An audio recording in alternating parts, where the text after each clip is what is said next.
Hey everyone, welcome back. Thanks for listening in. Again, it's me here with some of my pastor friends, Danny Rivera from Long Island, Keith Indovino from Long Island, Dan Williams just down the street from us, actually here in North Syracuse.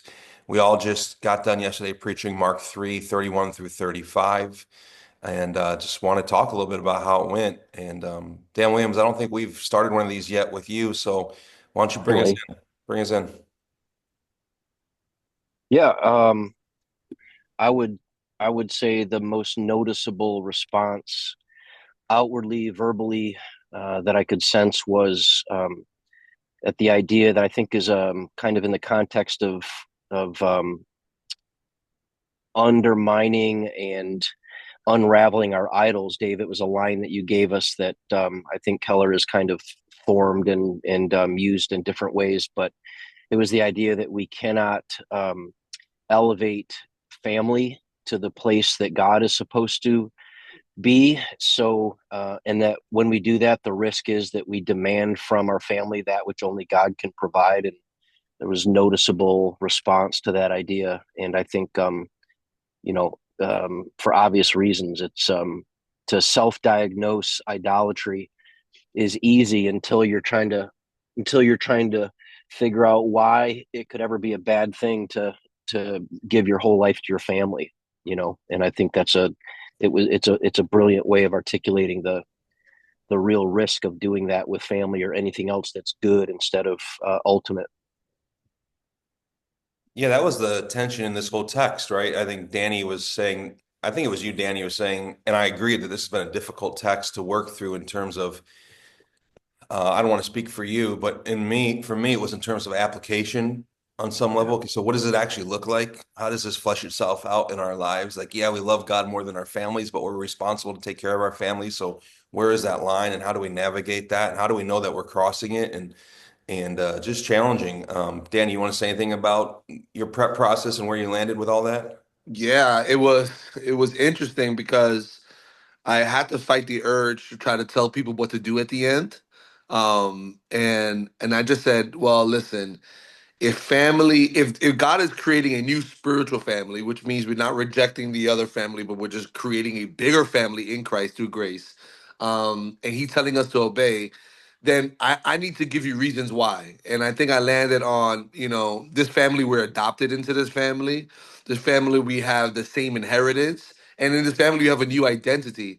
And I think that it really, the church was just more responsive to that end. And I think that leading up to it is a little confusing. What do you mean my family is not important? And I felt like I had to clarify carefully all throughout the sermon, like we're not canceling anyone, we're welcoming, we're creating a bigger table, we're not making a smaller table. I think that's a sermon series back when I was a youth pastor, Dave, that you talked about creating a bigger table. And I think that was the most difficult part, was try to navigate those waters of this new spiritual family, not in contrast to our family, but in growing the family. And that it was a bit tough. It was a bit tough.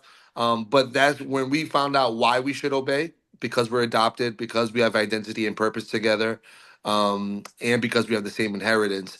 Our only response is to do the will of God, and that's how I know I'm part of the family. And so, leading up to that, it took me a while to kind of get it going. That was the difficult part for me.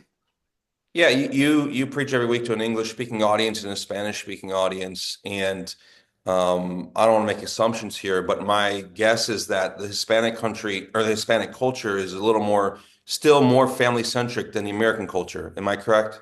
No, no, for sure, for sure. And then so when I said, we can't love our family more than we love God, like they said yes, but like in a way, like yes, it was like it was a difficult road to climb. And in the Spanish, I had to take a more time, Mm. because I had to use different words, I had to use a somewhat different illustrations. But to kind of hit this word that home, I use the same quote from Keller that you shared, Dave. And I just said that yes, family is important, but we have to reorder our priorities, which is what Mark has been telling us, to exchange our kingdoms for his kingdoms, right? We're also exchanging our families for his families. And I think that as I refreshed that, it kind of made more sense and kind of hit more hearts in the morning in the Spanish service, Yeah.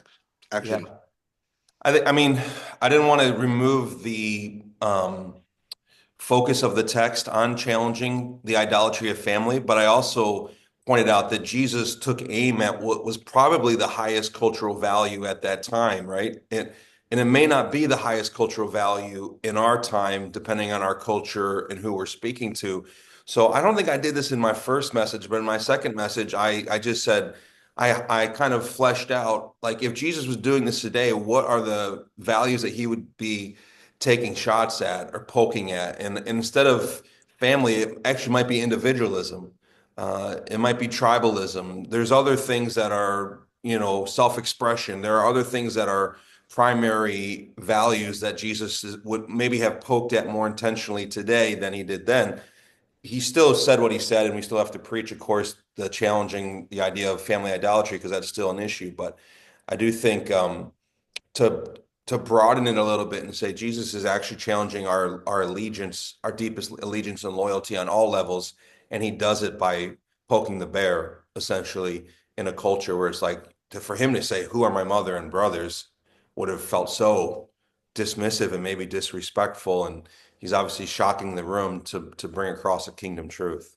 And it seemed that was the grand finale, to actually put into words what he had already done, which is abandoned his responsibility as the firstborn child, to Mhm. be taking care of his mother, to be taking care of the estate, to be overseeing his family affairs, which it appears that Joseph had already been dead and gone by then, quite possibly his father.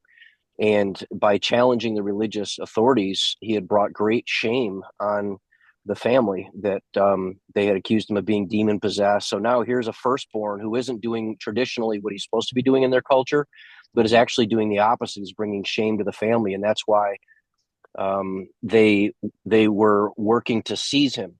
And you seize your enemy, right? A king seizes his worst enemy and drags him away. And so the family was in such panic over what Jesus was doing. It was incredible to see him not say, "Look, you got me all wrong. I want to kind of backtrack," but instead to say, well, "Who are my mother? Who is my mother? And who are my brothers?" Is such a grand finale, uh, poke in the eyes. Yeah, that's good. Keith, how'd it go? And it was great. So we framed it up with the family you have, the family you want, the family you need.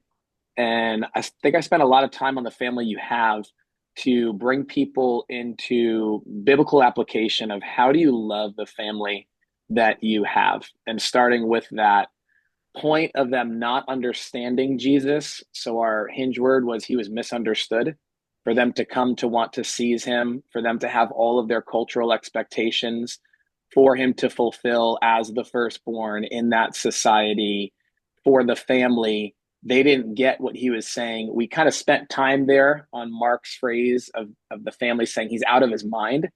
Yeah. And I felt there was such a connection in the room. The question I posed at that point was, who here has unbelieving family members? And almost every hand went up. And it was the comfort of, well, Jesus did too. And how do we respond the way Jesus did?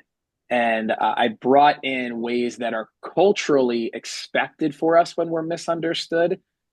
Things like withdrawing or isolating, or people pleasing, just compromising your convictions, or becoming very angry with your family, or even self doubt of your beliefs, and said that's culturally expected. But Jesus didn't do any of that. And Jesus also didn't dismiss his family.